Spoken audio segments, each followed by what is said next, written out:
오늘 이단 경계주일 두 번째 날인데요. 김충일 목사님께서 오셔서 말씀 전해 주실 겁니다. 간단하게 양력을 소개해 드리면요. 한동대학교를 졸업하셨고요. 총신 신대원에서 공부하셨습니다. 그래서 목사 안수를 받으셨고요. 이단 특강 전문 강사로 활동하고 계시고 한국기독교 이단 상담소 협회 본부 상담소에서 심호하고 계십니다.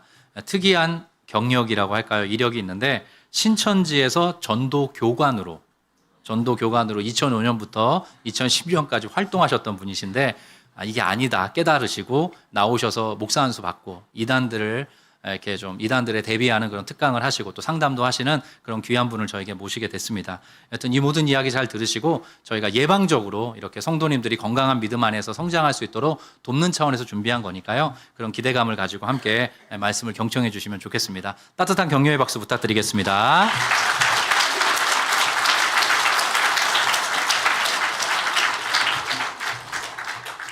네, 반갑습니다. 저는 김충일 목사고요. 지금 소개받은 대로 이단 상담소 협회에 있는 상담소에서 사역을 하고 있습니다. 제가 이단을 경험한 것이 계기가 되어서 하나님께서 이단에 빠진 사람들을 향한 마음을 허락해 주셔서 이제 과거 저와 같은 사람들을 돕는 일을 하고 있습니다. 지난주에도 저희 협회에 계신 아주 유능한 목사님께서 오셔가지고 강의를 해주신 걸로 알고 있습니다. 좀 이단에 대한 얘기를 여러분들께서 교회에서도 좀 들으시고 지금 교회 밖에서도 보면 뭐 뉴스라든지 아니면은 뭐 넷플릭스 혹은 드라마 같은 데서도 이단 사이비에 대한 내용들을 많이 다루고 있어요. 그런 이야기를 좀 들으시다 보면 좀 어떤 생각이 드십니까? 나도 저기 쏙 빠지게 생겼네 이런 생각이 드십니까? 아니면 야 저긴 너무 이상해서 도대체 누가 빠지는 거야 이런 생각이 드십니까? 보통 후자죠. 후자가 되는 것이 이해가 됩니다만은 근데 그런 생각을 좀 가지시다 보니까 무슨 문제가 있냐면 아무리 교회에서 이단을 조심해야 된다고 얘기를 하더라도 그것을 여러분들께서 나에게 닥친 일로 잘 생각을 못 하시는 것 같아요. 왜냐하면 너무 이상해서 나는 빠질 것 같지 않아 라고 생각하기 때문입니다. 그래서 이단이라고 하면 만나면 쉽게 분별할 수 있을 것처럼 생각하시는 분들이 많이 계세요. 그럼 빠져있는 사람들은 어떤 걸까요? 분별력이 없고 좀 멍청한 사람들이 빠지는 걸까요? 저를 보실 때 좀 어떻게 보이십니까? 이단은 여러분 멍청하고 분별력이 없는 사람들이 빠지는 것이 아닙니다. 실제로 이단에 빠진 사람들을 보면 똑똑하고 고학력자들도 굉장히 많이 있어요. 그럼 이단은 도대체 왜 이상한 걸 가르치는데 빠져 있냐? 여러분들께서 접하시는 부분들은 다 이상하죠. 여러분들께서 접하시는 그런 이상한 이야기를 듣고 이단에 빠지는 것이 아니라 그들이 빠질 때 듣는 이야기는 좀 달라요. 그러니까 어떻게 이해를 하셔야 되냐면 이단들은 그들이 가지고 있는 특정한 전도 전략에 속아서 인간을 하나님의 계시받은 사람으로 믿게 된 거예요. 자, 그럼 어떻게 되는 현상이 벌어지는 거냐면 여러분 성경 믿으십니까? 성경을 뭘로 믿으시죠? 하나님의 말씀으로. 그럼 성경 안에 좀 우리가 논리적으로나 상식적으로 좀 설명하기 어려운 내용들이 좀 있어요. 성경을 안 믿는 사람이 보면 이상하게 볼 만한 내용들이 있습니까? 있죠. 처녀의 몸에서 태어났다 그러면 믿으십니까? 믿으시죠? 네. 여러분 근데 여러분 친구가 나 사실 엄마가 처녀일 때 나 낳았대. 그럼 믿으실 거예요? 안 믿으시는데 어디 있으니까 믿어요? 성경에 있으니까 믿습니다. 무리를 걸었다 믿으십니까? 바다가 갈라졌다 믿으세요? 우리가 그걸 어떻게 믿을 수 있냐면 하나님의 말씀이라면 믿을 수 있습니다. 근데 이단들은 특정한 어떤 사람을 하나님의 계시받은 사람으로 믿게 되었기 때문에 그 교주의 말을 무엇으로 듣는 거냐면 하나님께서 주신 계시의 말씀으로 듣는 거예요. 그 말이 무엇과 비슷할까요? 우리가 보는 성경과 거의 동등한 권한을 가지게 되는 것입니다. 그러니까 그 사람들은 속아서 이단에 빠졌기 때문에 그런 이상한 것들을 받아들이는 신앙의 모습을 보여주고 있는 것입니다. 다시 말해서 우리가 보는 이상한 현상들은 이단에 빠졌기 때문에 나타나는 증상으로 이해를 하셔야 돼요. 그것 때문에 빠지게 된 게 아닙니다. 그러니까 우리가 그걸 보면 어떻게 생각하셔야 되냐? 너무 이상해서 나는 안 빠지겠다 이게 아니라 이단에 빠지면 저렇게 되는구나. 나도 조심해야 되겠다라고 생각하시는 것이 올바르게 생각하시는 방법입니다. 여러분 성경에서도 오늘 본문에서도 거짓 선자들을 삼가라 양의 옷을 입고 너희에게 나오나 속에는 누락질하는 일이라 그랬어요. 그럼 양의 옷을 입고 있다는 것은 겉보기엔 뭐처럼 보이는 거예요? 양처럼 보여요. 그럼 양인지 늑대인지 분별이 잘 되겠습니까? 안 되는 것이 정상입니다. 이단들은 성경에서 많은 표현들에서 뭐라고 하냐면 속이는 자들이라고 합니다. 그리고 이단에 빠진 사람들은 속은 자들이라 그래요. 그러니까 사람들이 분별하지 못하고 속는 것이 성경이 기록하고 있는 이단의 형태들인 것입니다. 그 여러분, 이단 조심하라는 얘기가 성경에 여러 성경에서 반복해서 기록하고 있습니까? 아니면 한 번만 딱 얘기하고 끝났나요? 그럼 성경이 왜 여러 명의 사람을 통하여서 여러 책을 통해 이단 조심하라는 얘기를 반복해서 하고 있을까요? 한 번 얘기하고 끝나면 성경이 너무 짧아질까 봐 그럴까요? 아닙니다. 그만큼 뭐 하니까요? 중요하니까. 성경에서 이단은 조심하라고 말하고 있어요.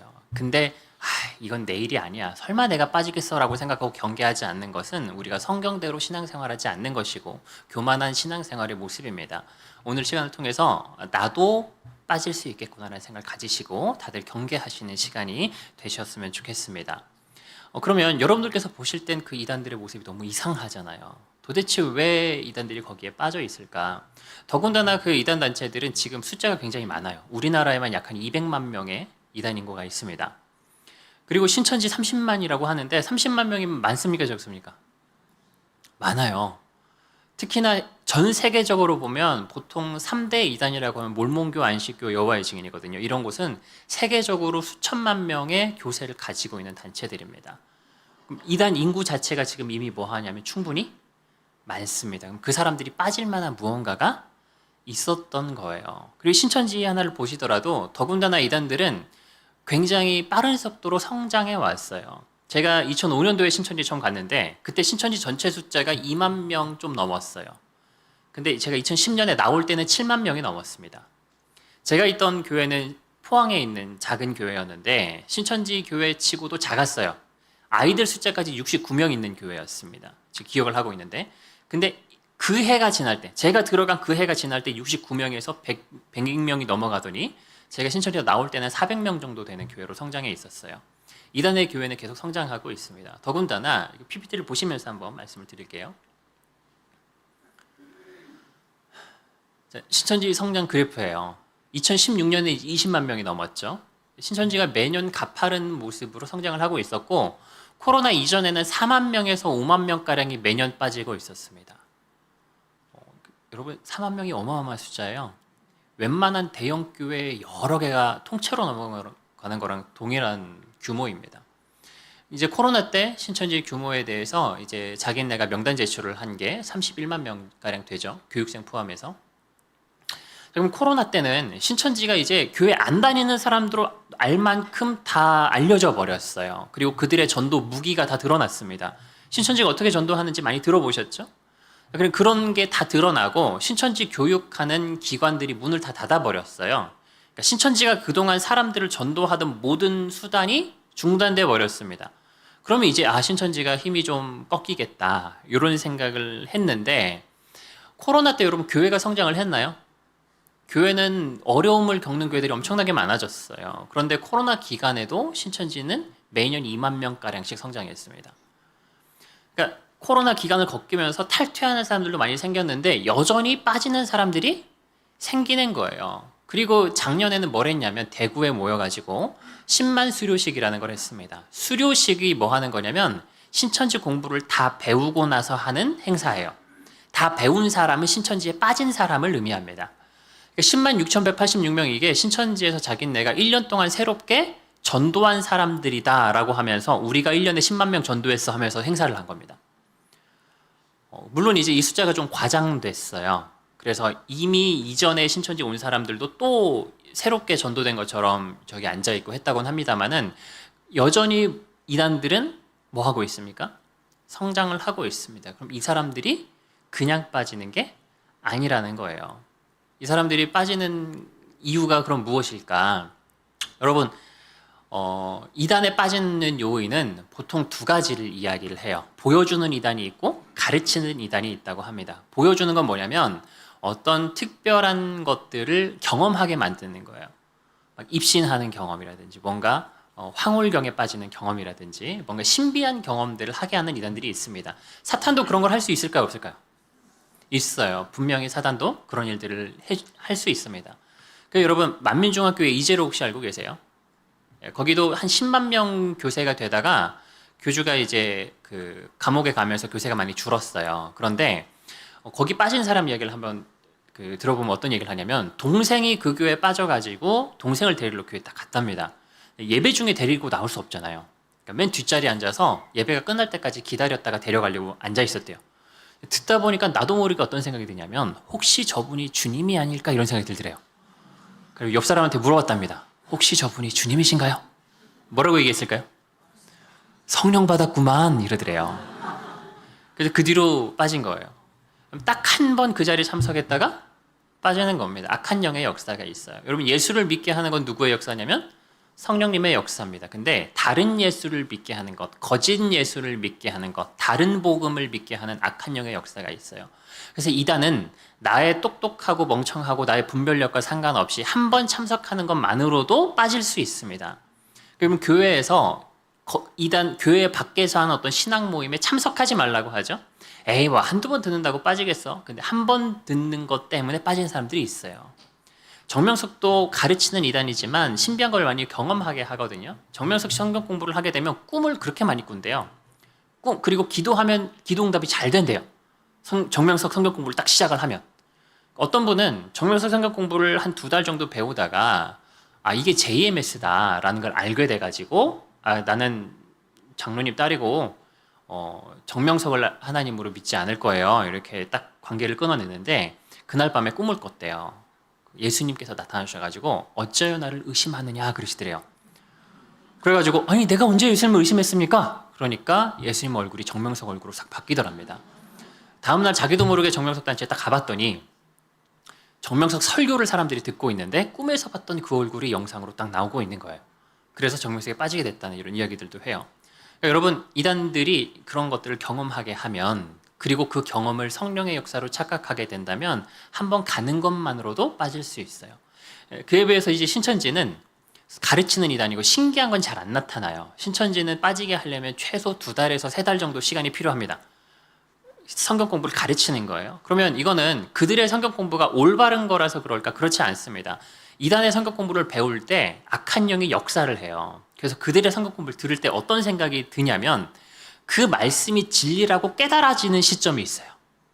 들을 때도 일단 사람들이 분별하지 못하고 듣지만 들을 때 이 말씀이 진리구나. 이게 하나님께서 오늘날 주시는 말씀이구나라고 강력하게 깨달아지는 경험을 합니다.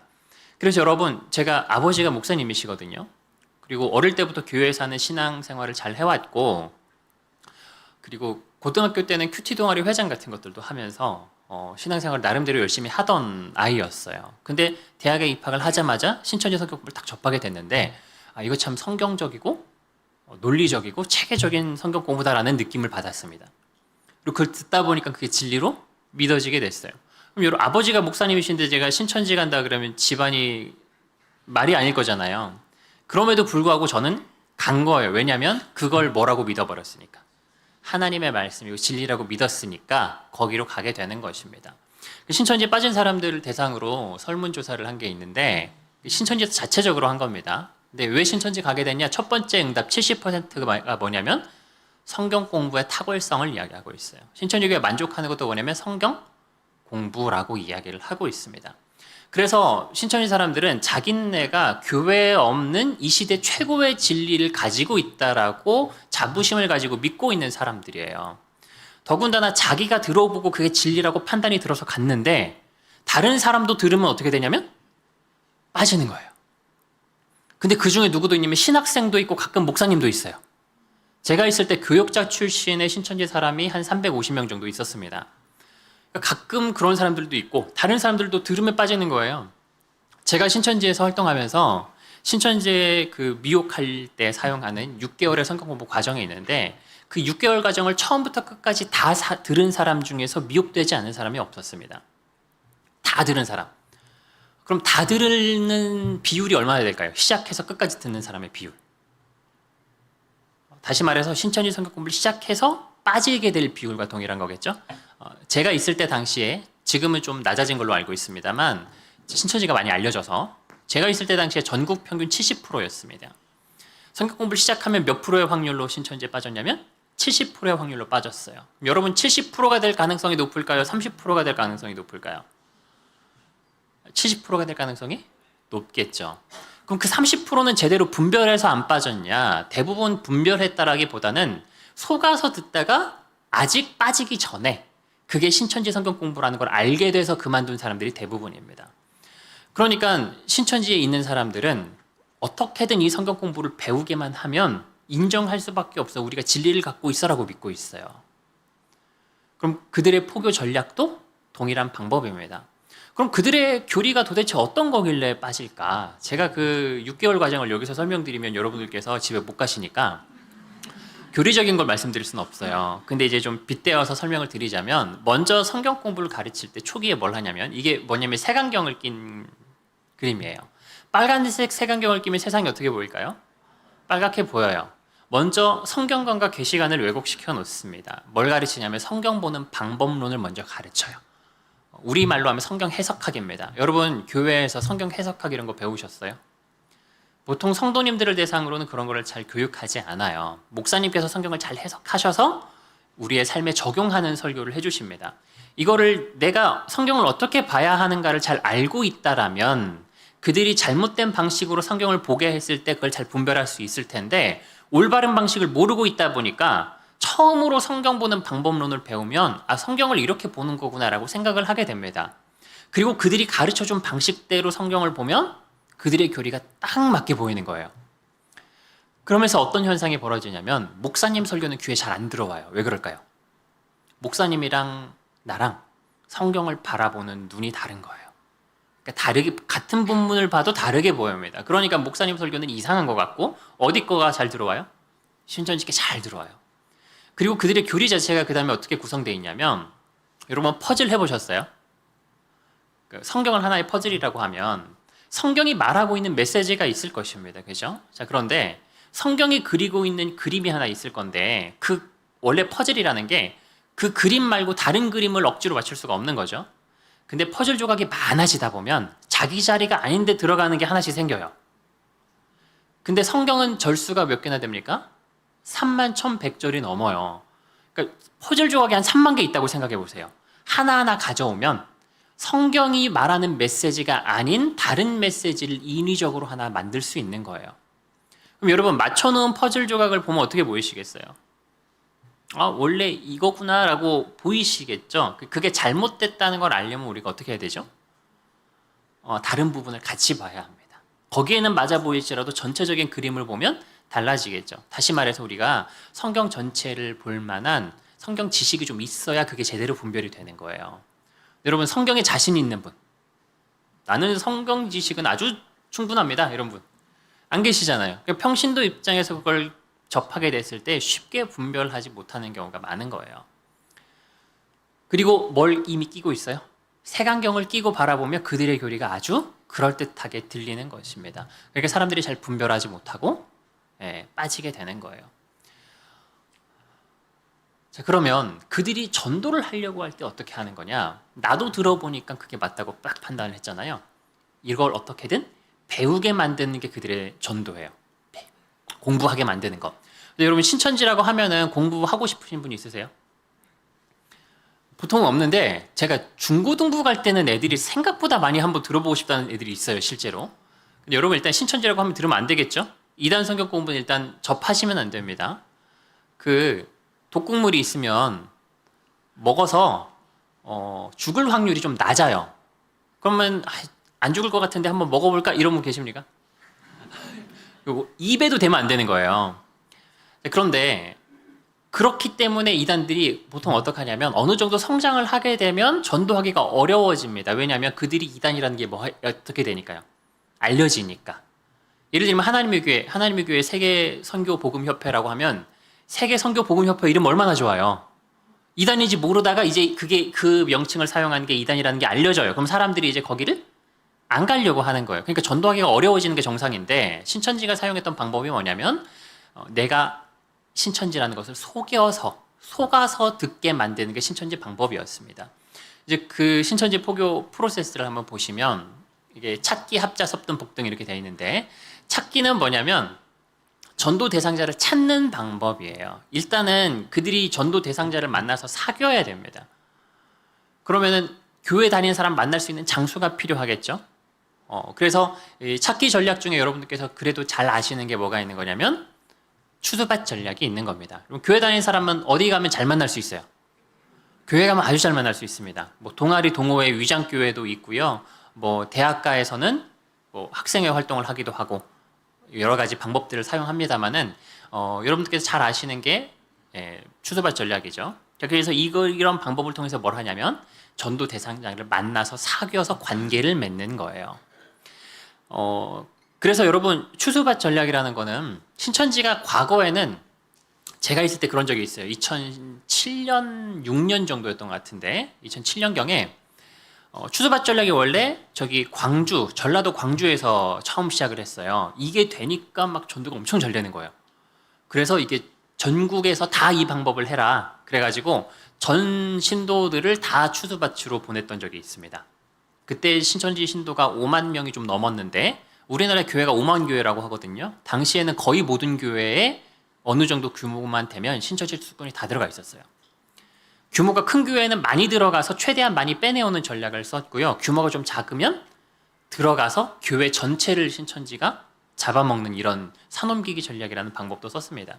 근데 이런 전략들을 지금은 그렇게 많이 사용하진 않아요. 다만 추수꾼에 대해서는 우리가 계속해서 경계를 해야 합니다. 왜냐하면 신천지가 이걸로 성장했다 그러니까 다른 이단들이 벤치마킹을 막 해요. 그리고 원래부터 신천지랑 비슷한 전도 전략을 가지고 있는 단체가 있었습니다. 어디냐면 중국의 동방번개라고 전능신교라고도 하고요. 전능하신 하나님의 교회라고 유튜브에 엄청나게 많이 나오고 있어요. 거기는 이제 양향빈이라는 사람을 여자 하나님으로 믿고 있고 조유산이라는 사람을 대제사장으로 믿고 있는 곳이 있습니다. 거기에서 하는 첫 번째 단계가 뭐냐면 내부 정탐이라는 거예요. 내부 정탐이 뭐냐면 교회에 들어오는 거가 내부 정탐입니다. 가나안 정복의 단계를 전도 방법으로 이렇게 모델로 해가지고 교회에 침투해서 하는 방법을 원래부터 사용하는. 그래서 신천지가 먼저 썼는지 걔네가 먼저 썼는지 모르겠어요. 한쪽이 배웠다라고 생각하면은 누가 먼저 시작한 쪽이 있을 것 같은데. 근데 이제 동방번개가 어떻게 했냐면 중국 같은 경우는 이단 사이비 단체가 있으면은 교주는 잡아서 사형을 시켜요. 그리고 사이비에 빠져 있는 사람들은 잡아다가 감옥에다 넣어버립니다. 그러니까 동방번개 중국에 200만 명이 있었거든요. 그 사람들이 교주는 미국으로 도망가고 거기 있는 신도들이 해외로 망명을 갔어요. 어디로 가장 많이 왔을까요? 한국에 수십만 명이 들어왔습니다. 한국에서 실제로 조선족을 중심으로 해가지고 포교를 활발하게 하고 있어요. 그러니까 다른 이단들도 추수밭 전략을 쓰고 있기 때문에 조심해야 될 필요가 있고요. 그리고 신천지는 기본적으로 추수밭 전략이라는 걸 포기할 수가 없어요. 교리상 그렇기 때문에. 그리고 이제 침투시키지 않더라도 신천지는 계속해서 추수꾼이 생깁니다. 왜냐하면 코로나 이전에는 4만 명, 5만 명씩 빠졌다 그랬잖아요. 코로나 때도 2만 명이 빠졌잖아요. 그 중에 절반만 교회 다니는 사람이었다고 합시다. 그럼 10,000명이 교회 다니다가 어디로 갔어요? 신천지로 옮겨갔어요. 그러면 내가 원래 다니던 교회를 안 다니고 신천지 교회를 가냐? 그게 아니라 원래 다니던 교회도 다니면서 신천지 교회를 가요. 그럼 그 사람들은 우리 교회 성도였다가 어느 순간 추수꾼으로 바뀌는 겁니다. 근데 우리 교회 한 40년, 30년 다녔던 사람이었다. 그럼 그 사람 추수꾼으로 의심하시겠어요? 잘 못하죠. 그러니까 신천지가 일단 새로운 회원을 모집하고 있는 한 추수꾼은 계속해서 생겨나는 겁니다. 그럼 그 사람들 언제 나갈까요? 걸릴 때 나갑니다. 걸릴 때 나가요. 걸릴 때도 막 안 나가려고. 증거 어딨냐? 막 이런 거 가지고 하거든요. 그러니까 여러분 추수꾼은 교회에서 계속해서 조심하실 필요가 있어요. 어디 보니까 신천지가 추수밭 활동을 활발하게 할 때 2006년쯤 들어가서 지금까지 안 나고 있었던 사람도 있고 그래요. 몇십 년간 다니기도 합니다. 그럼 추수꾼은 있으면 잡아야 돼요. 그렇죠? 우리 교회도 있을까요? 있을 수 있습니다.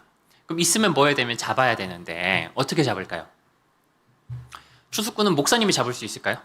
목사님이 잡는 경우는 제가 거의 못 봤어요. 보통 목사님이 잡는 경우는 누가 제보해줘서.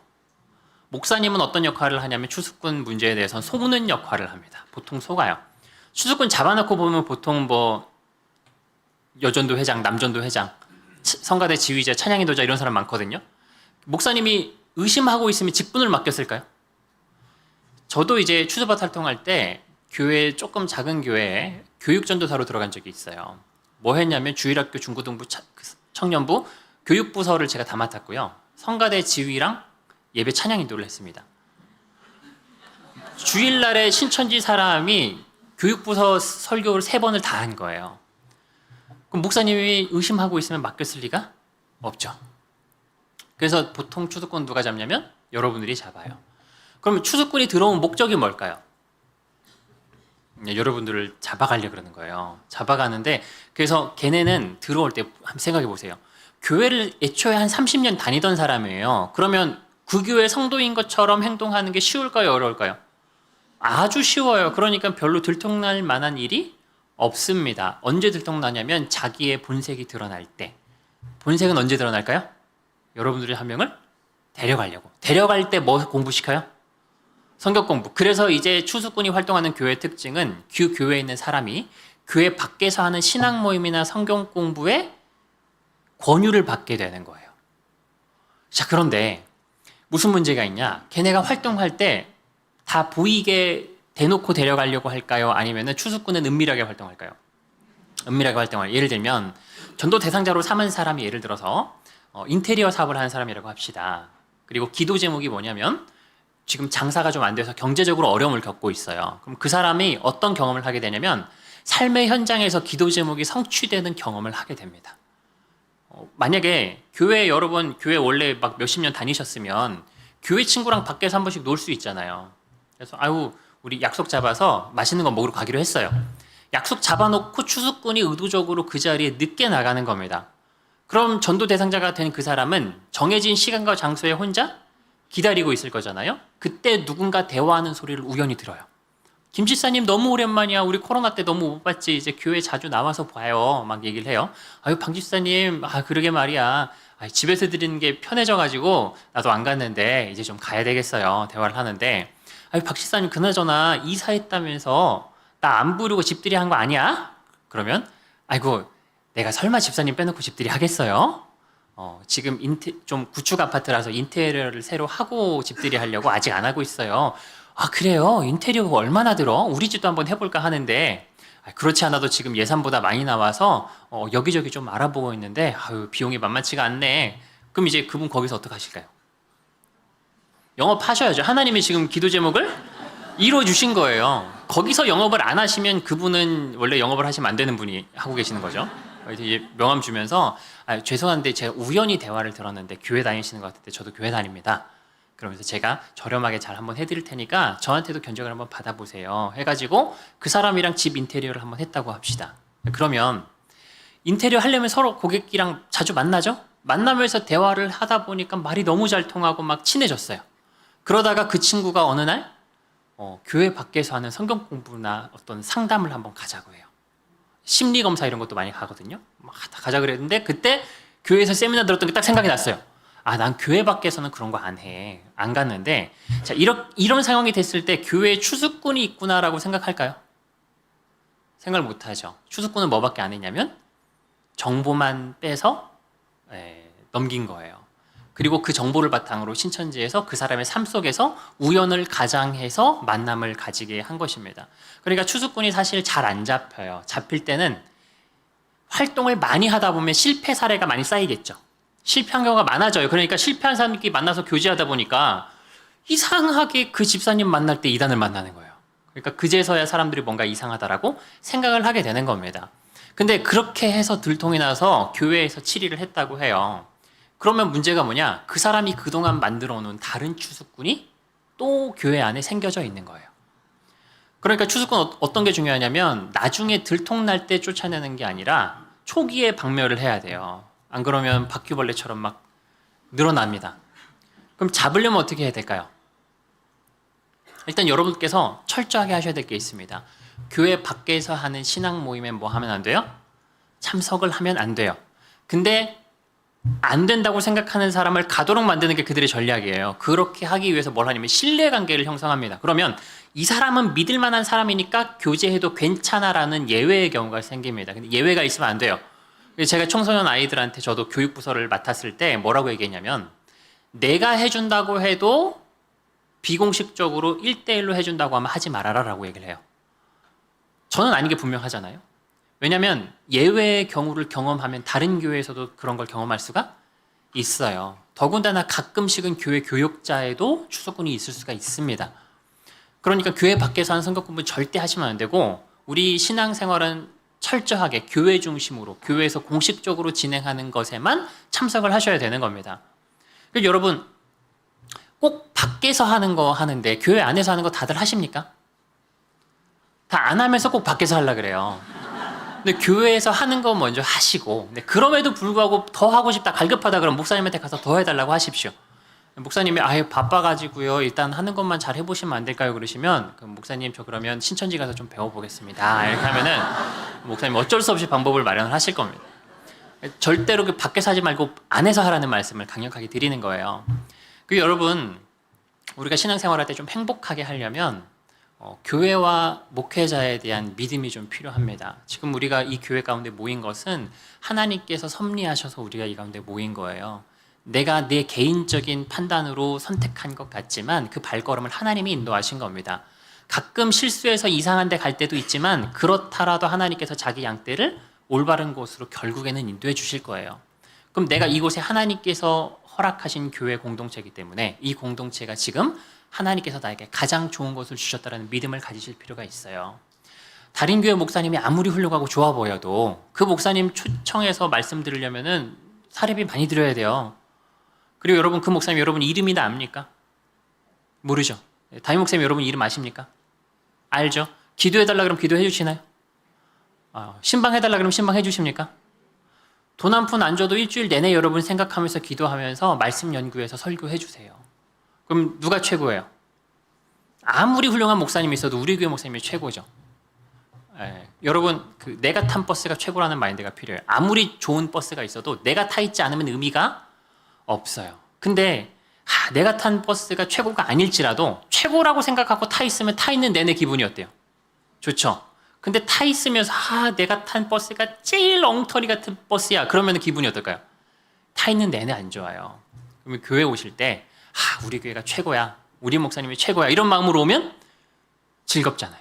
근데 우리 교회는 왜 이렇게 엉터리 같을까? 우리 목사님이 왜 그렇게 엉망인지 모르겠어. 이러면서 교회 오면 주일이 즐겁지가 않습니다. 여러분 교회 중심으로 이 교회와 목사님에 대한 신뢰를 가지고 하나님께서 나에게 좋은 것을 허락하셨다라는 믿음 가운데 교회 중심의 신앙생활을 하시는 것이 우리가 이단에 미혹되지 않을 수 있는 가장 기본적인 방법입니다.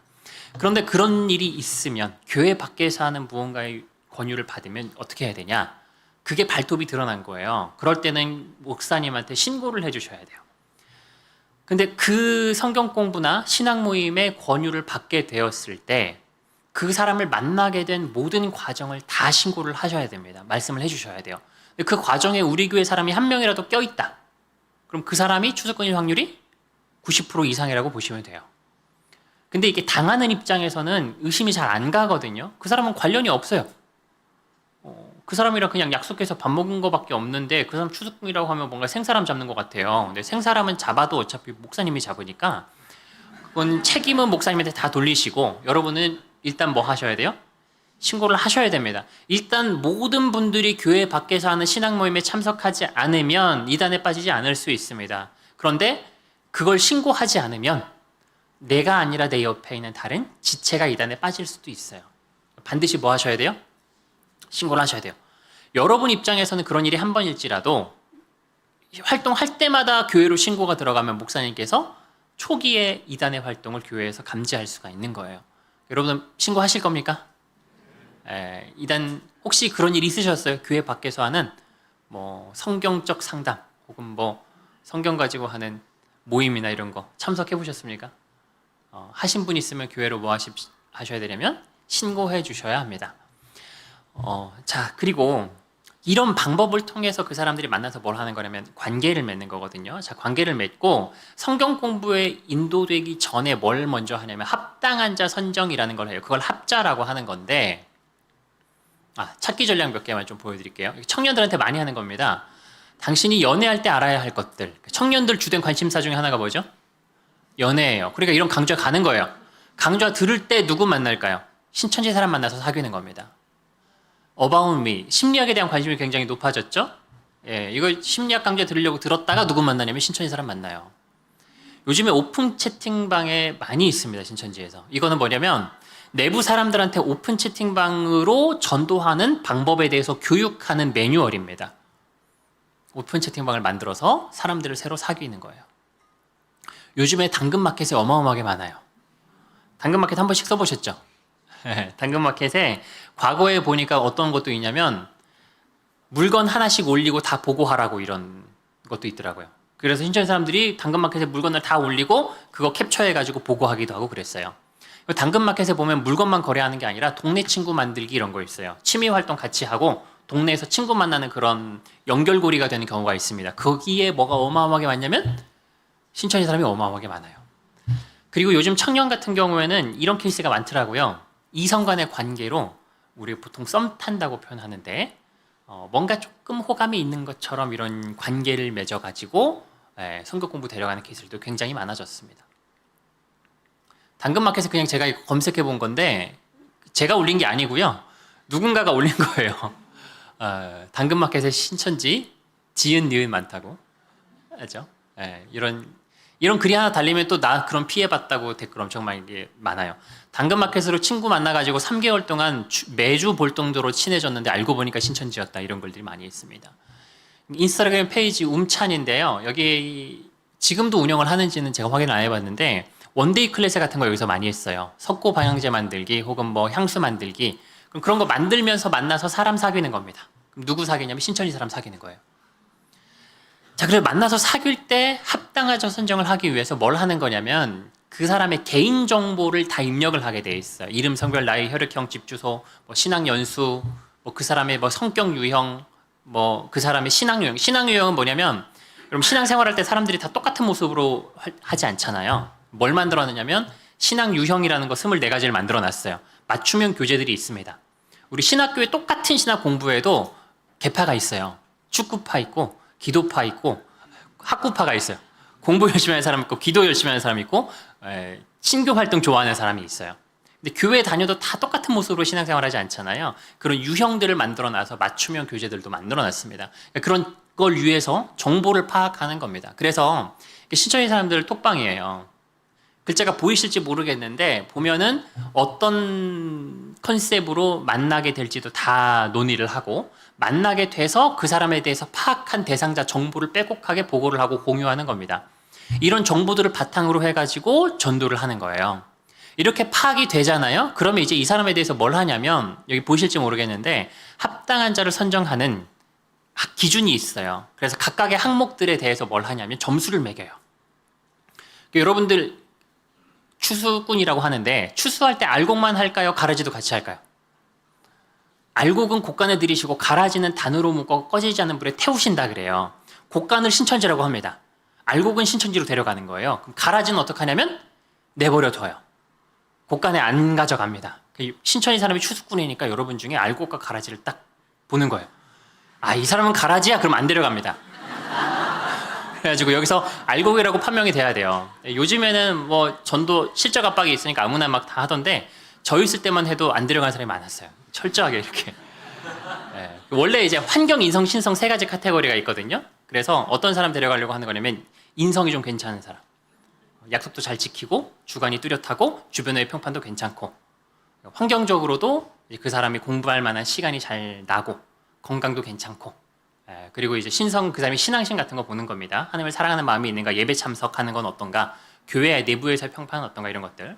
그래서 보통 어떤 사람 신천지 데려간다 그러냐면 착하고 똑똑하고 신앙 좋은 사람 데려간다 그랬어요. 제가 갔다 온 걸 보니까 지금은 좀 달라요. 지금은 아무나 데려가더라고요. 근데 아무튼 이제 여기서 이제 합당하자 선정을 딱 하고 나면 이제 이 사람에 대해서 스왑 분석해서 전략자요. 이 사람 어떻게 성격 공부하게 만들까? 자, 그게 이제 합당한 자 선정이고 그 다음에 이제 그 딱이랑 복음방 등록 들어가는 단계가 가는 겁니다. 이거는 이제 최근에 코로나 때 오픈 전도를 할 때 사용했던 건데 신천지가 지금은 모략 전도도 하고 오픈 전도도 해요. 왜냐하면 법원에서의 판결이 좀 불리하게 났던 적이 있어요. 신천지라는 거를 밝히지 않고 전도하는 것에 대해서 사기성이 있다.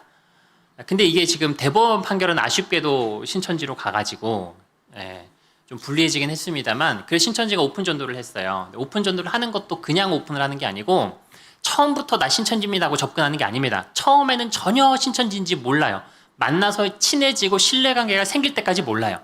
그럼 여기서 친해질 때 뭘 하냐면 육적 우위 선점과 영적 우위 선점이라는 걸 합니다. 육적 우위 선점 여러분 친구 중에서 보면 얘는 좀 나보다 괜찮은 친구야. 배울 만한 게 있는 친구야. 이런 친구 있죠.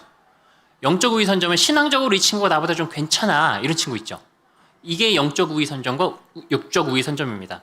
이거를 하고 나서 오픈을 하면 어떻게 되냐면 성경 공부하기 직전에 오픈하거든요. 그러면 의외의 경험을 시키는 거예요. 신천지라고 하면 여러분 다 어떨 줄 알았어요?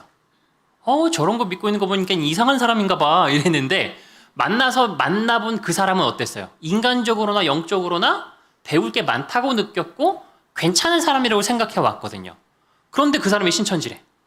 그러니까 내가 듣던 거랑 신천지가 다른 곳일 수 있겠다라는 생각을 하게 만드는 겁니다. 그리고 그 다음에 이제 뭘 하냐면 신천지 오해 풀기 멘트를 막 교육을 시켜놔요. 그 중에 하나인데 신천지에 대해서 가지고 있는 부정적인 인식들이 있잖아. 야, 네가 생각하는 그런 곳이면 내가 거기 있겠니? 그런 곳이면 나도 있고 싶지 않아. 근데 사람들이 이단이라고 하면서 프레임을 씌워가지고 오해하게 만드는 거야. 초대교회 때 교회도 유대교로부터 그런 오해를 많이 받았어. 로마로부터랑 교회로부터. 그래서 이단이라고 해서 무조건 안 갈 것 같으면 초림 때 예수님 믿을 수 있는 사람도 아마도 없었을 거야. 너가 들어보고 판단해야지 않겠니?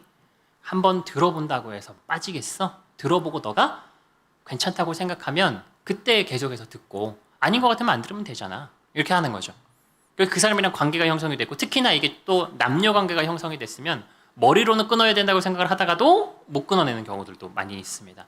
그래서 성경 공부를 알면서도 하게 만드는 거고요. 알면서도 들어서 빠진 사람이 코로나 기간에 매년 2만 명씩 있었던 거예요. 이런 멘트 교육을 하고요. 자, 시간이 많이 가서 그래서 여러분 중요한 것이 무엇이냐면 믿을 만한 사람이라고 할지라도 절대로 뭐 하면 안 돼요? 네, 성경 공부나 신앙 모임에 참석하면 안 됩니다. 한번 참석하는 것만으로도 빠질 수 있어요. 여러분 만약에 치사율이 5% 되는 독약이 있다고 합시다. 95% 확률로 안 죽어요. 100만 원쯤 드릴 테니까 드실 분 있으세요? 5%밖에 안 돼요. 죽을 확률이. 드실 분. 그럼 1000만 원이면 1억이면요. 10억. 100억. 100억쯤 되면 한 분씩 들더라고요. 여러분 치사율 5% 돼도 입에 안 드시잖아요. 왜요? 죽을 확률이 있으니까. 여러분 이단 만나서 그들한테 한번 들어보고 귀를 기울이면 빠질 확률이 5%도 안 될까요? 제가 장담하는데 훨씬 높습니다. 어떤 이단들이 간에 전도 확률 5%도 안 되는 단체는 없어요. 한번 말을 섞으면 그들의 얘기에 귀를 기울이면 아주 높은 확률로 이단에 빠지게 됩니다. 여러분 발도 들여놓으면 안 돼요. 더군다나 그 독약을 이단들이 200만 있어요. 우리나라에. 그걸 보약이라고 속여서 먹게 하려고 하는 거예요. 그럼 그거 조심해야 돼요? 아니면 내버려도 돼요? 조심해야 됩니다. 여러분 이단 200만이 적은 숫자가 아니에요. 어마어마하게 많은 숫자입니다. 여러분 아는 사람 중에 이단 분명히 있어요.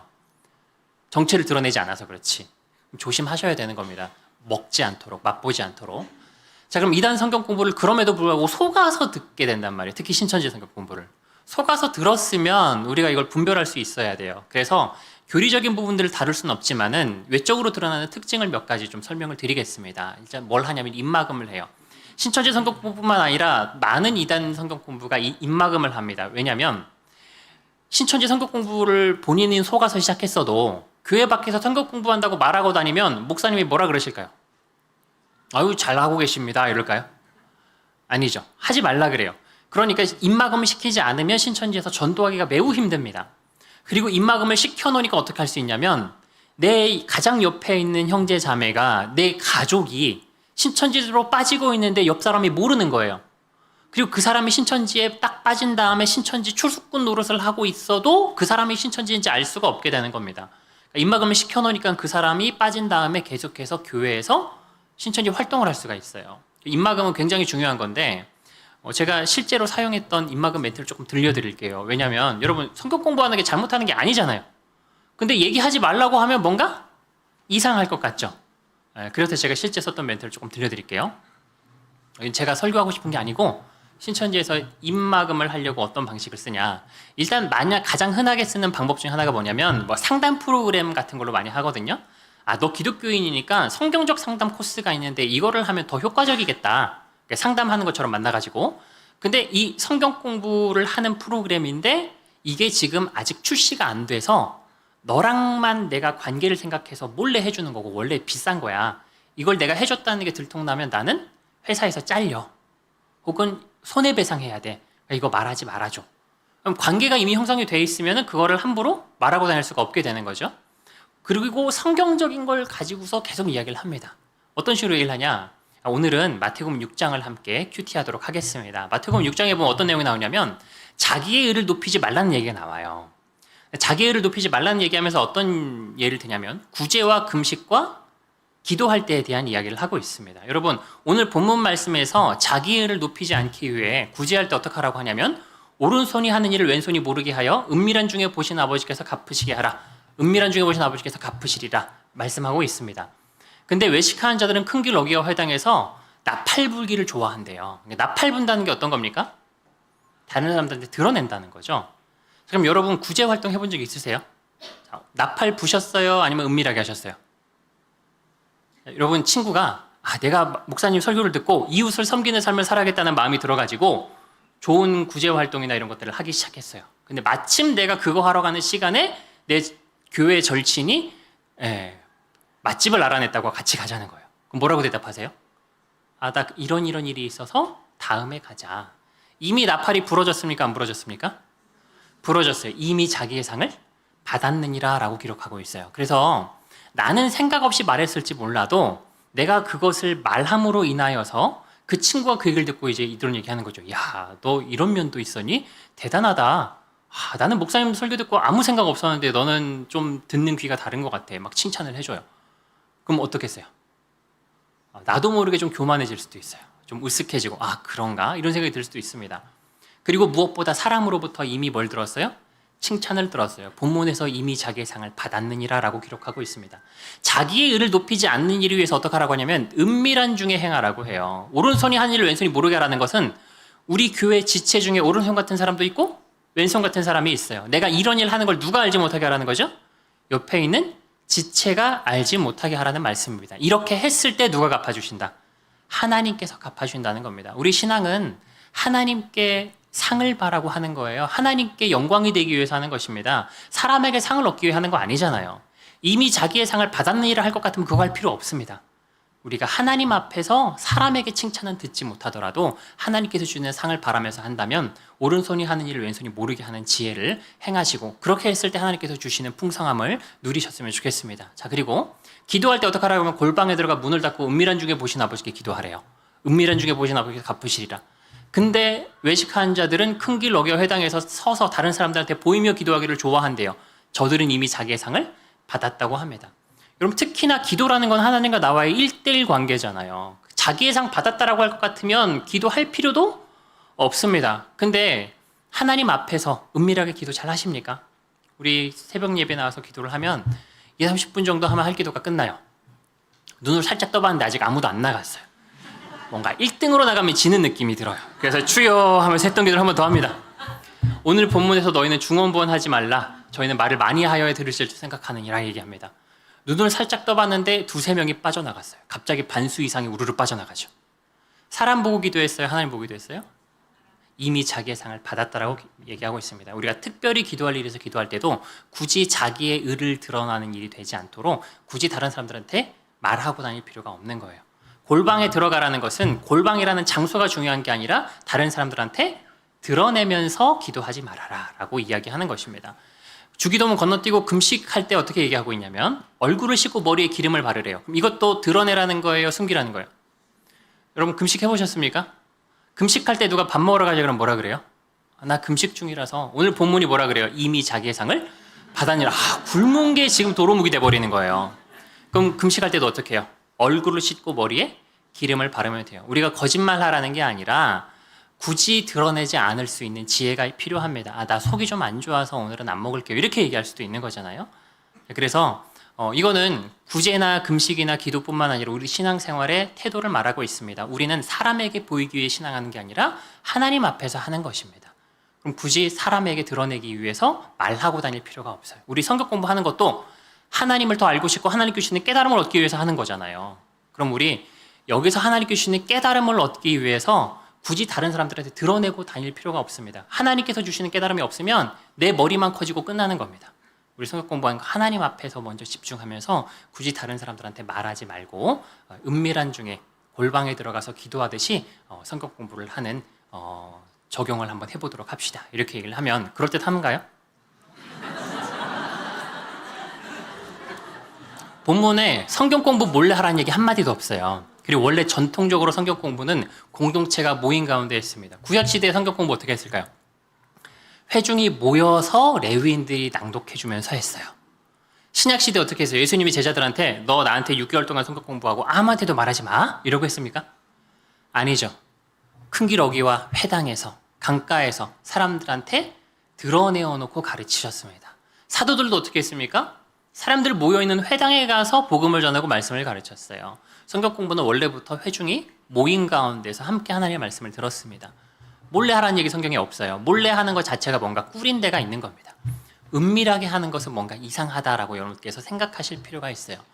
자, 그리고 시간이 돼서 맞춰야 되는데 여러분, 이단들은 정통교회랑 가르치는 게 다 다른데 그래도 가장 큰 문제가 뭐냐라는 걸 꼽으면 다른 복음, 다른 구원자를 믿는 것입니다. 근데 처음부터 이걸 믿게 하는 건 아니고요.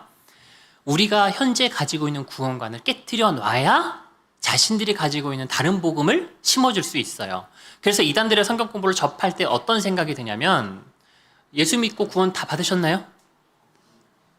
네, 한 3분의 1쯤 받으신 것 같은데 이단 성경 공부 들으면 들을수록 내가 구원 못 받았다는 생각이 들어요. 구원 못 받았다는 생각이 들고 내가 더 열심히 해야 되겠구나. 그러니까 여러분 하루에 2시간씩 6개월 성경 공부하라 그러면은 힘들잖아요. 근데 그들을 만나서 성경 공부를 배우다 보면 더 해야 되겠구나 생각이 들어요. 왜요? 천국 가고 싶어서.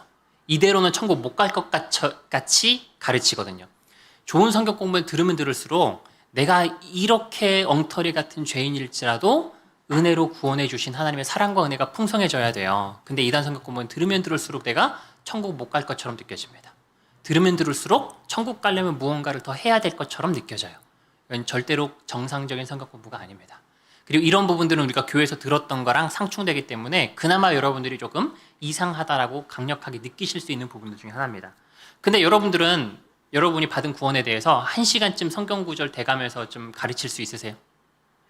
근데 걔네는 여러분이 구원 못 받았다는 내용을 일주일 내내 성경 구절 가지고 가르칠 수 있는 사람들이에요. 그러니까 들을 때 어떻게 돼요? 지는 거예요. 나는 답변할 만한 게 준비되지 않았거든요. 그런데 여러분 들으실 때 내가 가지고 있는 복음을 흔들어 놓는다면 절대로 정상적인 성경 공부가 아닙니다. 그리고 여러분 복음은 발전하고 바뀌는 걸까요? 아니면 사도들과 예수님이 가르친 게 지금까지 유지되고 보존되는 걸까요? 그때 가진 믿음을 지금 우리가 동일하게 가지는 것입니다. 근데 이단들은 다른 복음을 가르치니까 그걸 들을 때 생소해요.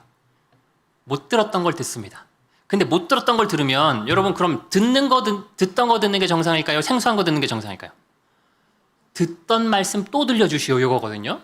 근데 이단 거 들으면 생소하고 신기한 걸 들어요. 못 들어봤던 건데 그러면 이건 다른 복음이구나 생각해야 되는데 보통 어떻게 되냐면 우리 목사님은 이거 왜 못 가르쳐 주지? 이렇게 되고 그리고 여기는 못 들었던 걸 가르쳐 주니까 뭔가 새로운 계시가 있는 곳이구나 이렇게 생각을 합니다. 근데 여러분 들었던 거 듣는 게 정상입니다. 생소한 거 들으시면 그게 그럴듯하더라도 한번 확인해 보시고 점검해 보실 필요가 있습니다. 자, 빠지면 안 되는 이유는 뭐냐면 시간이 지나서요. 다른 복음, 다른 구원자를 믿는 건 우상 숭배하는 거예요. 우상 숭배의 증거를 제가 여기 넣어놨는데 볼 시간이 없어서 넘어가겠습니다. 그래서 여러분 이단에 빠지게 되면 현생의 삶도 저주받는 삶을 살아가는데 이단에 빠지면 그렇게 저주받는 삶을 살아가더라도 지옥 갑니다. 왜냐하면 다른 복음을 믿었기 때문에 우상 숭배하는 것이기 때문에 그렇습니다. 이단들은 불쌍하게도 우상 숭배하는지도 모르고 우상 숭배를 하고 있는 사람들입니다. 여러분들은 한 사람도 빠짐없이 지금 우리에게 은혜로 거저 주신 이 구원의 복음을 끝까지 붙잡으시고 천국 가는 그날까지 하나님의 보호하심 가운데 끝까지 이 복음 붙잡고 천국 가시는 여러분 되시기를 주님의 이름으로 축원드립니다. 기도하겠습니다. 사랑해 주님 감사합니다. 한때 주님을 대적했던 부족한 자를 주님께서 사랑하시고 피 흘려 사신 귀한 교회를 위하여 말씀을 전하도록 허락하시니 감사를 드립니다. 주님, 우는 사자와 같이 삼킬 자를 찾는 이 악한 시대에 한 사람도 빠짐없이 이 믿음 빼앗기지 아니하고 주님께서 인도하심 가운데 천국을 다 받아 누리는 성도님들 될 수 있도록 주님 이 시간 축복하시고 함께하여 주시옵소서. 감사드리며 우리를 구원하신 예수 그리스도 이름으로 기도드립니다.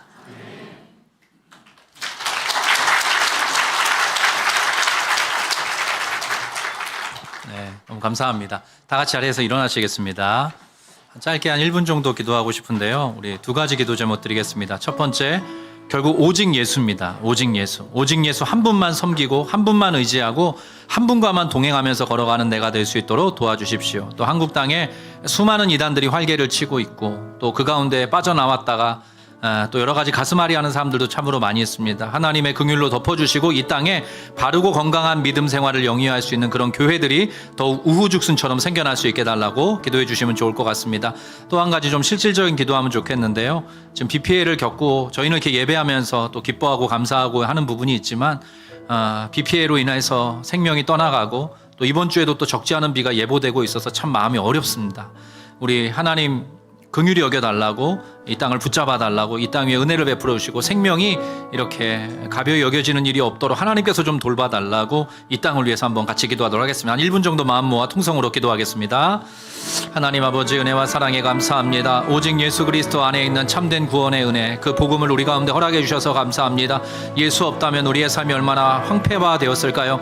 예수께서 오신 것이 양으로 생명을 얻게 하고 더 풍성히 얻게 하려는 것이라 하셨사오니 그 생명과 풍성함과 부유함을 맛보고 누리면서 흘려보내는 그런 귀한 인생들, 그런 교회, 그런 공동체, 가정이 될 수 있도록 하나님이여 도와주시옵소서. 귀한 목사님 통해서 이단의 괴계에 대해서 듣게 되었습니다. 우리 아름빛교회 모든 속한 성도들 아버지 마음과 영혼을 주께서 주장하여 주시옵시고 오직 예수 그리스도 이름을 부르며 의지하며 섬기며 걸어가는 믿음의 순례길 될 수 있도록 하나님 함께하여 주시옵소서. 한국 땅에 참으로 많은 건강한 교회, 건강한 공동체, 건강한 목회자가 많이 필요합니다. 하나님께서 앞서 이끌어 주시옵시고 하나님께서 보여주시는 회복과 치유와 소송의 역사가 한국 땅 구석구석에 일어날 수 있도록 하나님 인도해 주시고 이단의 괴계가 아버지 하나님의 진노 아래 있음을 다시 한번 아버지 확인하게 됩니다. 하나님이여 도와주셔서 이 나라의 민족을 회복시켜 주시옵소서. 비로 인해서 처처에 아픔이 있고 상처가 있고 슬픔이 있습니다. 하나님께서 불쌍히 여겨 주시옵시고 아버지 하나님 이 모든 일들로부터 하나님의 사람들을 또 이 땅을 주님께서 불쌍히 여겨 주시고 하나님의 덮으시고 보호하시는 역사를 경험할 수 있도록 간섭하여 주시옵소서. 이 모든 말씀 우리 구주 예수 그리스도 이름으로 기도합니다. 아멘. 여호와는 내게 복을 주시고 너를 지키시기를 원하며 여호와는 그 얼굴을 내게 비추사 은혜 베푸시기를 원하며 여호와는 그 얼굴을 너에게로 향하여 드사 평강 주시기를 원하노라. 사랑하는 자여 내 영혼이 잘됨같이 내가 범사에 잘되고 더더욱 강건하기를 내가 간구하노라. 지금은 길이요 진리요 생명 되신 우리 구주 예수 그리스도의 은혜와 하나님 아버지의 크고 위대하시며 신실하신 사랑하심과 성령님의 내주하시고 교통하시며 우리와 늘 함께 하시는 그 동행의 역사가 오늘 이렇게 함께 모여 예배하는 모든 믿음의 성도들 머리 위에, 이들이 속한 가정과 일상과 삶의 현장 위에, 아름빛교회와 한국교회 위에 지금부터 영원토록 함께 계시기를 간절히 축원드리옵나이다. 아멘.